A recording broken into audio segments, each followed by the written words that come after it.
बिस्मिल्लाहिर्रहमानिर्रहीम और अस्सलाम वालेकुम।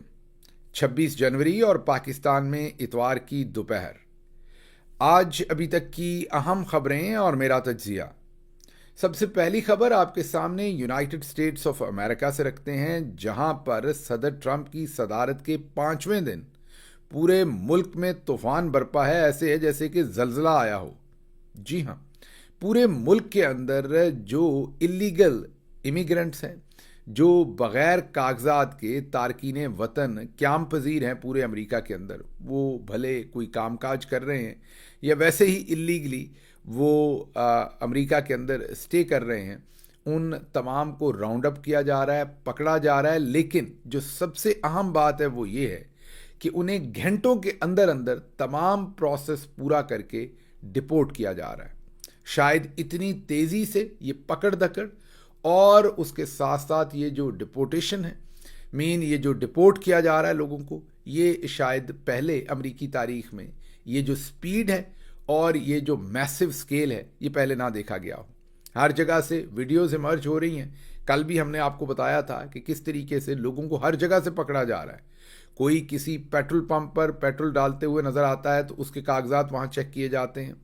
अगर कागजात नहीं है तो उसे वहाँ से पकड़ के उस सेंटर पर लेके जाया जाता है, जहाँ पर चंद ही घंटों में, वहाँ जज पहले से बैठा हुआ है, चंद ही घंटों में उसको जज के सामने पेश किया जाता है, ऑर्डर्स लिए जाते हैं और फौरी तौर पर उसे डिपोर्ट कर दिया जाता है। ऑलरेडी सुनने में आया है कि एयरलाइंस के साथ भी इस तरह के अरेंजमेंट्स कर लिए गए हैं। स्पेशल जहाज़ जो है वो भी उसी तरीके से पूरे के पूरे जो इन लोगों को डिपोर्ट करने के लिए उसके इंतजाम किए गए हैं। अब तो जो साथ वाले मुल्क हैं वो भी हाथ खड़े करते जा रहे हैं। फॉर एग्जांपल, जो मैक्सिको है वो कहता है कि हम अपने लोग तो ले लेंगे जो आप डिपोर्ट करेंगे, हम इंडियंस को कैसे लें, हम दूसरे लोगों को कैसे लें। इर्द गिर्द भी एक इस सारी बात का जो इर्ताश है वो महसूस किया जा रहा है, क्योंकि लाखों लोगों को डिपोर्ट करने के ऊपर सदर ट्रंप की जो एडमिनिस्ट्रेशन है या उन्होंने जो इसके ऊपर लोग लगाए हैं, जिनको इसका इंचार्ज बनाया है, वो दिन रात इस काम पर लगे हुए हैं। जाहिर है जब ये इन्फ्लक्स आएगा एक किस्म का, अमेरिका से तो निकलेगा लेकिन दूसरे मुल्कों पर जाएगा, तो इसके गहरे असरात होंगे, इक्तसादियात पर भी होंगे, ओवरऑल जो लाइवलीहुड है लोगों की उस पर भी होंगे, इकॉनमीज़ पर भी होंगे।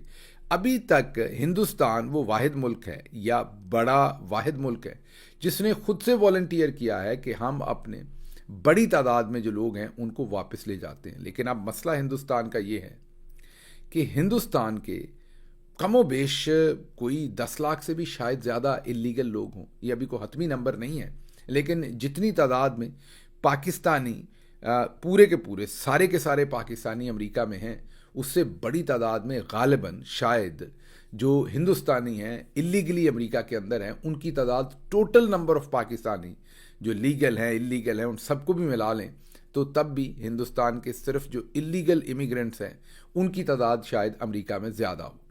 हिंदुस्तान मेरा ख्याल है जो ऑफ़र कर रहा है वो स्मार्ट प्ले कर रहा है सदर ट्रंप के साथ, उनके ख्यालात को जानते हुए, उनकी तबीयत को जानते हुए और तमाम सिचुएशन को भांपते हुए।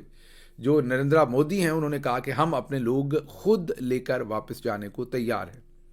इससे ये लगता है कि शायद वो 10% लोग ज़्यादा से ज़्यादा ले जाए या शायद इससे भी कम, और उनकी कोशिश होगी कि बाकी 90% लोग यहीं रह जाएं। जब हिंदुस्तान ये खुद ऑफ़र करेगा तो शायद फिर हिंदुस्तान के ख़िलाफ़ या हिंदुस्तानी जो इलीगल इमिग्रेंट्स हैं उनके ख़िलाफ़ उस तरह का सख्त ऑपरेशन ना हो। मुझे लग रहा है कि ये इसके पीछे नुक्ता है जिस वजह से नरेंद्र मोदी ने खुद ही ऑफ़र कर दिया। बहरहाल ये ख़बर आपके सामने इसलिए रखनी थी कि आपको ये अंदाज़ा हो कि अमेरिका में आप देखिए कि एक नया सदर आया और उसकी एक पॉलिसी है और वो इम्प्लीमेंट कर रहा है, और यकीन रखिए कि अमेरिका की एक बड़ी तादाद, एटलीस्ट 50% के करीब वोट यहाँ पर रिपब्लिकन होता है, 50 के करीब ही, थोड़ा बहुत मार्जिनली आगे पीछे वोट होके कोई भी एक जीतता है। कोई यहाँ 90% और 60% या 70% और 30% का गैप नहीं होता वोटों का। तो एक बड़ी तादाद अमरीकियों की जो है वो सदर ट्रंप की इन पॉलिसी से अग्री नहीं करते। इसी तरह हो सकता है इनकी पेंटागन के अंदर जो जनरल्स हैं या जो दूसरे डिपार्टमेंट्स हैं उनमें भी उसी तरह से एक बड़ी तादाद सदर ट्रंप के इन इकदामात को सपोर्ट नहीं करती। लेकिन आप देखिए यहाँ पर कोई जनरल बाजवा नहीं है जो मुख्तलिफ सहाफ़ियों से मिल रहा हो, जो जाली झूठी खबरें फीड कर रहा हो अपने ही प्राइम मिनिस्टर के खिलाफ। यहाँ पर कोई ऐसा चौधरी निज़ामुद्दीन नहीं है जो अपने ही एफबीआर को, जो अपने डिपार्टमेंट्स को कुछ ना करने देने के लिए अहकामात दे रहा हो कि आपने कुछ नहीं करना, बस प्राइम मिनिस्टर की बात सुने और कान से निकाल दें। मुझे अच्छी तरह से याद है कि हमारी हुकूमत ने गंदम इंपोर्ट करनी थी, गंदम की कमी थी, और गालिबन 32 या 36 meeting prime minister Imran Khan ने अटेंड की थी, चेयर की थी, और उनमें जो सेक्रेटरी थे फूड के, जिन्होंने इस सारी इंपोर्ट को देखना था, वो टस से मस नहीं हो रहे थे। और उसके बाद वो सेक्रेटरी साहब जो थे उनको इलेक्शन कमीशन का सेक्रेटरी लगाया गया, और ये पता चला कि वो चौधरी निज़ामुद्दीन साहब का ख़ास आदमी था।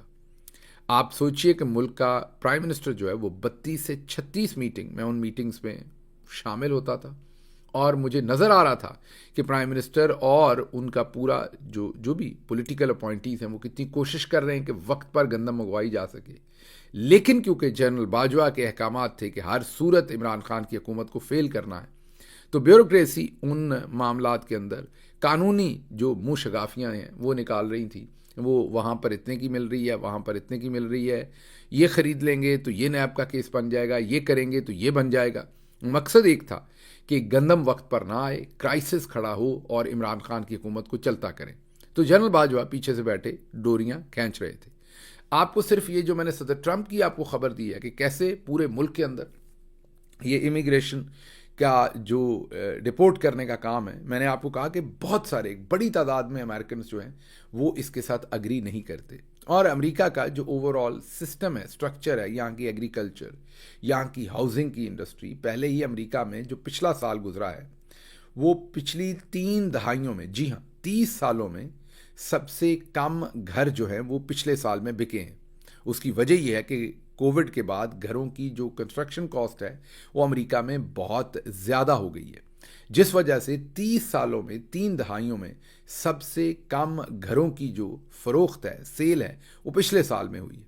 अब जो कंस्ट्रक्शन सेक्टर है ऑलरेडी उसमें जो कॉस्ट है वो बहुत ज़्यादा है अमेरिका में। आप जब इलीगल इमिग्रेंट्स को निकाल देंगे तो जो इसके अंदर मजदूरी की कॉस्ट होगी वो और भी बढ़ जाएगी, क्योंकि जो इलीगल इमिग्रेंट्स हैं वो कम पैसों पर काम कर लेते हैं। तो अमेरिका को ना सिर्फ फिक्री तौर पर लोग इसके खिलाफ हैं, बल्कि इक्तिसादी तौर पर भी इसके नुकसानात होंगे। लेकिन गौर कीजिए, सदर ट्रंप ने एक फैसला किया और वो चंद ही घंटों के बाद इम्प्लीमेंट भी हुआ और वो एग्जीक्यूट भी हो रहा है। लेकिन हमारे यहाँ 77 साल में चौधरी साहब आगे रखते तो सियासी आदमी को है, लेकिन पीछे तमाम ब्यूरोक्रेसी, तमाम अदालतें, सब कुछ। अगर पाकिस्तान में होते तो चौधरी निज़ामुद्दीन साहब ने अभी तक किसी वकील को खड़ा करना था, उस वकील ने पिटीशन करनी थी, और इमरान खान के या कोई और प्राइम मिनिस्टर होता, उनके इन अहकामात के खिलाफ अदालत से स्टे ऑर्डर ले लेने थे। और लगना आपको ये था कि ये इफ्तिखार चौधरी या कोई और लड़ गया है प्राइम मिनिस्टर को, लेकिन असल में पीछे चौधरी निज़ामुद्दीन लड़ रहे होने थे।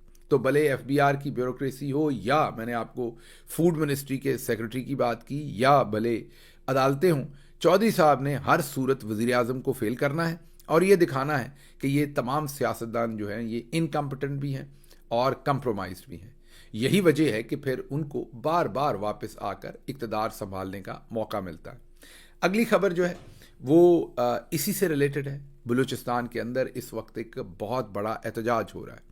एहतजाज की वजूहात आपको पता ही है, मिसिंग पर्सनस, मारंग बलोच और दूसरे जो एक्टिविस्ट हैं वो तमाम आवाज़ उठाए हुए हैं। लेकिन रियासत का रिस्पॉन्स चेक कीजिए, रियासत इनकी अश्कशोई नहीं कर रही। और अश्कशोई का मतलब वो टिपिकल हमारा तरीका वारदात नहीं है कि कमीशन बना दें फिर सुने या ना सुने, बल्कि रियासत को हकीकी तौर पर इनकी अश्कशोई करनी चाहिए। मतलब कि एक हाई पावर्ड कोई निगोसिएशन का फोरम बनाए जहां पर इनकी दादरसी की जाए और चंद दिनों के अंदर की जाए। जैसे दूसरी तरफ सदर ट्रंप अपनी बात पे इम्प्लीमेंट कर रहा है, ये तमाम मिसिंग पर्सनस अगर मिसिंग हैं तो फिर ये किसी ना किसी की तहवील में है, तो फौरी तौर पर उनको या तो अदालतों में पेश किया जाए या उनके वर्सा के हवाले किया जाए। और ये करने की बजाय हमने क्या रिस्पॉन्स दिया है, हमारे चौधरी निज़ामुद्दीन साहब का रिस्पॉन्स ये है कि उन्होंने चागी के जो ज़लई हेडक्वार्टर दिलबदीन है उसके अंदर उन्होंने इंटरनेट तो पहले ही बंद किया हुआ था मोबाइल फ़ोन का, अब उन्होंने मोबाइल फ़ोन की सर्विस भी बंद कर दी है। ये रिएक्शन है हमारी तरफ से, ताकि वहाँ पर जो बहुत बड़ा एक बलूचिस्तान, उसमें ज़ाहिर है पश्तून भी होंगे, बलूच भी होंगे, जो बलूचिस्तान के लोगों का एक बहुत बड़ा इज्तिमा हो रहा है मिसिंग पर्सनस के ख़िलाफ़, उसमें लोगों के पास सर्विस नहीं होगी, फ़ोन नहीं कर सकेंगे, वीडियोस जो हैं वो नहीं चढ़ सकेंगी इंटरनेट के ऊपर, तो पूरी दुनिया को पता नहीं चलेगा। ये वो कबूतर और बिल्ली वाली मामला है कि देखकर आंखें बंद करना। अब मुझे बताइए कि आपने इंटरनेट बंद कर लिया, मोबाइल की सर्विस बंद कर ली, उन फ़ोन्स के अंदर बैटरी भी है और कैमरा भी है, वो ये सारी वीडियोस बनाएंगे। ठीक है, आप आज उन्हें नहीं चढ़ने देंगे, आज कम वीडियोस चढ़ जाएंगी, 2 दिन बाद इंटरनेट खुलेगा, या वो लोग जब किसी ऐसे इलाके में जाएंगे जहाँ इंटरनेट होगा तो वो वहाँ से वो वीडियोस चढ़ा देंगे। जैसे आपने 26 नवंबर को भी ये इंटरनेट बंद करके, लाइटें बंद करके कत्लो गारत की, लेकिन क्या वो वीडियोस छुप गई? बाद में वो सरफेस हुई और लोगों ने शेयर की। ये भी होना है। तो खुदारा बलूचिस्तान के बारे में एक दफ़ा फिर सोचिए, अपनी अना और ज़िद में पूरे मुल्क को तबाह मत कीजिए। बलूचिस्तान के मामले पर होश के नाखुन लें, आप पहले ही बहुत दूर निकल गए हैं और अब तो ये इतने बड़े इज्तिमा में मुझे एक भी पाकिस्तान का झंडा लहराते हुए नज़र नहीं आ रहा। इससे बड़ी तकलीफ़ की बात क्या होगी? लेकिन आप हैं कि होश के नाखुन नहीं ले रहे और इस चीज़ को और बढ़ा चढ़ा रहे हैं कि मामलात और ख़राब हों। अगली खबर आपके सामने रखते हैं और आप हैरान हो जाएंगे ये खबर सुन के। कौमी असम्बली के जो अराकीन हैं, ज़ाहिर है इसमें शायद सेनेट के भी अराकीन साथ ही होंगे, जो अराकीन पार्लियामेंट हैं कौमी असम्बली के, वो 200% के करीब अपनी तनख्वाहें और मुराद जो है वो बढ़ा रहे हैं। आप दुरुस्त सुन रहे हैं। और इसमें एक ही सफ़ में सारे खड़े हैं। इसमें बहुत ही अफसोस की बात यह है कि तहरीक इंसाफ के भी कोई 90-95 लोगों में से कोई 70 के करीब लोग जो हमें इत्तलात आ रही हैं वो ये हैं कि उन्होंने भी गालिबन शायद इन पर दस्तखत कर रखे हैं या इसको सपोर्ट कर रहे हैं। अब ये फाइनेंस कमेटी ने इसको अप्रूव कर दिया है और अब ये अगले लेवल्स के ऊपर इम्प्रूव जो मंजूरी है उसके लिए जा रहे हैं।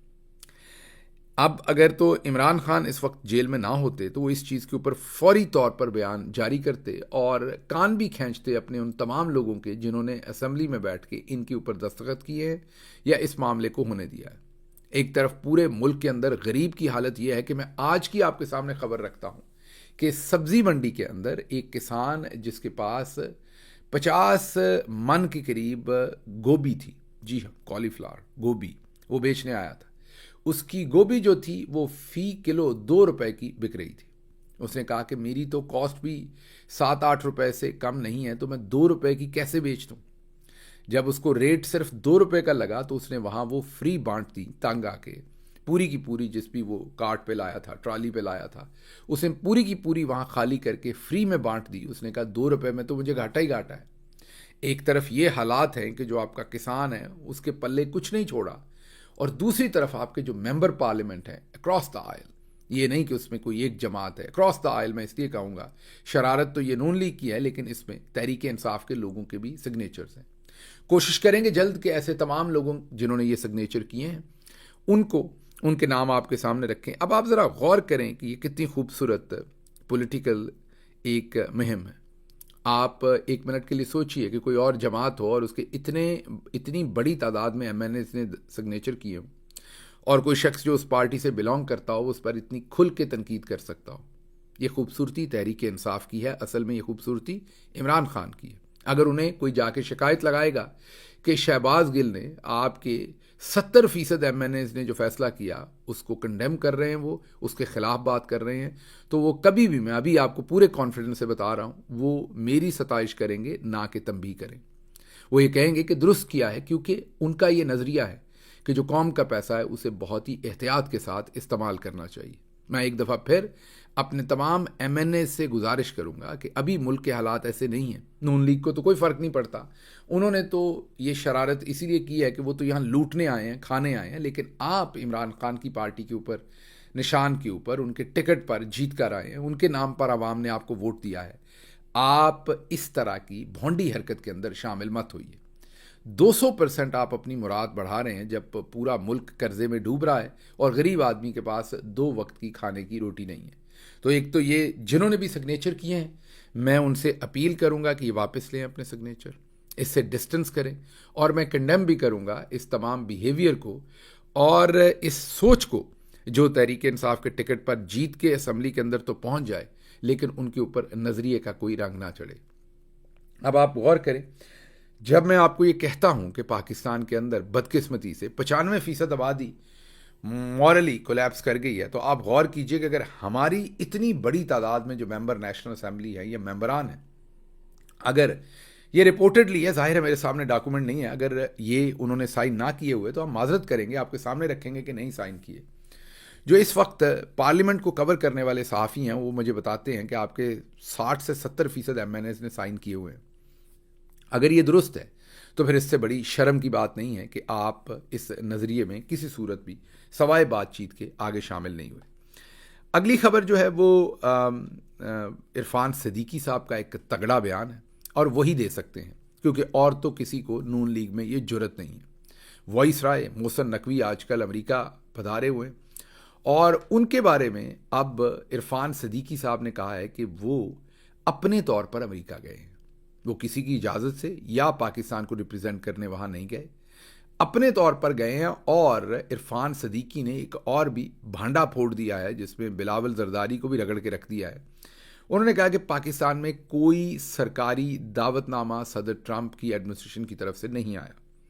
बहुत से लोग खुद मैनेज करके वहाँ पहुँचे थे, और अमेरिका से किसी को भी किसी किस्म का कोई दावतनामा मौसूल नहीं हुआ।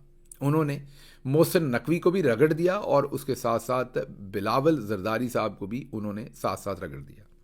अच्छा, यहाँ मैंने आपको एक और भी अंदर की खबर देनी है कि एक और बहुत ही अहम शख्सियत, नाम मैं नहीं लूँगा। अब आप कई दफ़ा जब मैं नाम नहीं लेता तो आप कहते हैं आप नाम नहीं ले रहे, आप डर रहे हैं।